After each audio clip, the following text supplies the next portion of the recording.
انسان نے جس مقام پر انسانوں کو چھوڑ کر خدا سے محبت کا دعویٰ کیا وہ اکثر غلط نکلا۔ جو انسان اپنے ارادے کا پکا ہو وہ دنیا کو اپنی مرضی کے مطابق ڈھال سکتا ہے اور اپنی منزل حاصل کر سکتا ہے۔ نادانی یہ ہے کہ انسان ایک گڑھے میں بار بار گرتا رہے اور نصیحت کو نہ تھامے۔ عقل مند پہلے اپنے دماغ سے پوچھتا ہے اور پھر منہ سے بولتا ہے۔ نفس کی ایک خواہش پوری کرنے سے اللہ کے راستے میں بہت سی رکاوٹیں پیدا ہو جاتی ہیں۔ انسان اپنے آپ کو خواہشات کے پتھروں میں چنواتا رہتا ہے۔ جب آخری پتھر اس کی سانس روکنے لگتا ہے تو وہ شور مچانے لگ جاتا ہے۔ آنسو بہانے کا کوئی فائدہ نہیں، کیونکہ آنسو ہماری قسمت نہیں بدل سکتے۔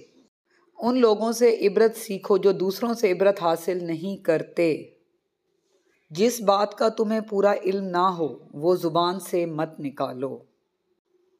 جو بات اپنے دشمن سے چھپانا چاہتے ہو تو اپنے دوست سے بھی مت کہو، کہیں ایسا نہ ہو کہ کسی روز وہی تمہارا دشمن بن جائے۔ زندگی کا ہر لمحہ قیمتی ہے، اس بات کا اندازہ روز قیامت ہوگا۔